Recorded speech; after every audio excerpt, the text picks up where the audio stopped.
As a divorce coach for men, I have seen a lot of people try a lot of different techniques for getting over a bad breakup.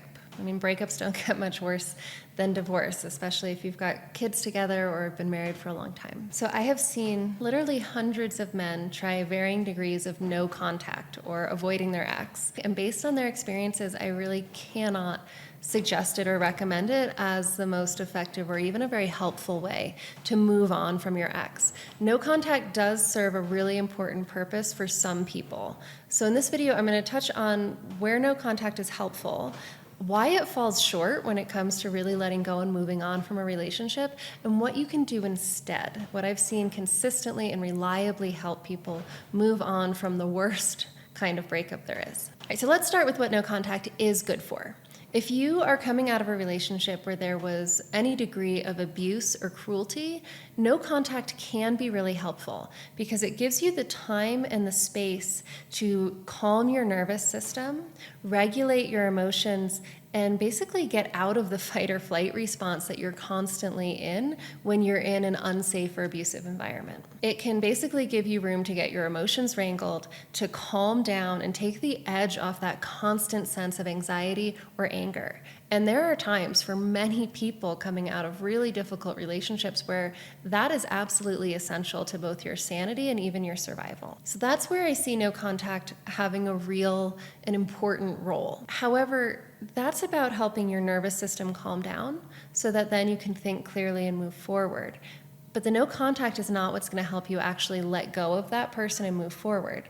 And this is what often happens when people rely just on no contact. They get that space, they feel a little bit better, and then they go right back to that person because they haven't actually moved on or let go. They've just settled their nervous system. So the main problem with no contact as a way to move on from a relationship is that avoiding your ex keeps your attention focused on your ex. Now, our behavior, our actions are a window into our beliefs. And so when you're suffering after a breakup or a divorce, and your action is to avoid your ex, that tells me that you believe your ex is the cause of your suffering. And that's not true. Your ex is not the cause of your pain. She is the trigger that brings up your own fears, your own doubts, your own anxieties. Her mean words are so deeply painful because they are touching right there on that long buried fear that you're not good enough, that you're not worthy, that you're not lovable, right? When your ex walks away,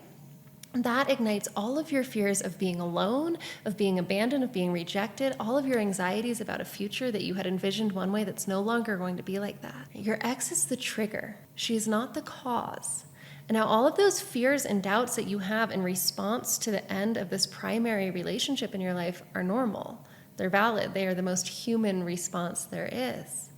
But let's look at them for a moment. Let's really think about the cause of that suffering and how we can move past it. The fear of being rejected or being alone is one of the most basic primal human emotions. And we can thank our evolutionary history for that, because for most of human history, if you were rejected or abandoned by your family or by a primary relationship like a spouse, you were probably going to die alone in a harsh and wild world. Today, for most of us in our pretty cushy modern lives, that's no longer true. We can now, in the world we live in, be single and still feel deeply connected, supported, happy, fulfilled. But in order to do that, in order to be single and feel that way, we have to identify and overcome that really primal fear of being alone that all humans share. It's also true that most of us, most people, grew up with a very deep-seated, often well-buried sense that we're not quite good enough, that we're not quite worthy of love. And we won't go too deep into this today, but it is a product of our modern society, the way we raise children and our schooling, that leads kids to have this kind of pervasive sense, this fear of being unliked, unloved, unworthy, not quite enough. Those deep-seated childhood fears are really important for us to identify and work through if we're going to find our confidence and purpose and really step into and own that as adults. If you blame your ex for all of your suffering post-divorce or post-breakup, you are missing an incredible opportunity for healing and growth. You have an opportunity right now to identify and free yourself from the hobbling effects of childhood fears and deep-seated primal doubts. Your ex isn't a source of suffering that you need to escape from. She's just tripping all the wires on those internal booby traps that were already set inside your brain. The fear of being alone, the fear of not being loved or being good enough, the fear of the future, your anxiety about what's going to happen next. All of that framework, all of that wiring, all of that gunpowder was there inside of you. She just tripped the wires. She just set it off, which is an incredible opportunity to learn about what's inside you, what you've been carrying around all of these years. Instead of focusing on her and getting away from her and avoiding her and not talking to her, try turning your attention inwards. What is it that she set off inside of you? What are those fears? What are those doubts? Where did they come from? How did they impact your life? How would this entire experience, this entire divorce, this breakup be different if those wounds were healed? This is the one thing that I have consistently seen over and over and over again help people move on in my coaching practice. It's getting a deep internal awareness. What is it she lit off inside of me? Why am I reacting this way? Why do I feel this way? What is the real cause? And what do I need to do to work through that and heal? The really cool thing is that when people do that work, letting go of their ex starts to happen really easily. They don't actually have to work on that. When you work on yourself, when you identify those internal fears and doubts and you do the work to move through them and past them, you step into a place of confidence, of clarity, of hope and excitement for the future. You feel empowered, you feel strong, you feel peaceful. And from that place, looking back on your relationship and starting to let go of your ex becomes so natural and easy because all of that codependent cycle and bonds of like negative validation that you were trapped in start to become really apparent. And you realize that you don't need that in order to be okay. And you realize that in many ways that person, that relationship probably wasn't good for you. It was keeping you, helping you stay stuck in those old patterns by reinforcing them over and over.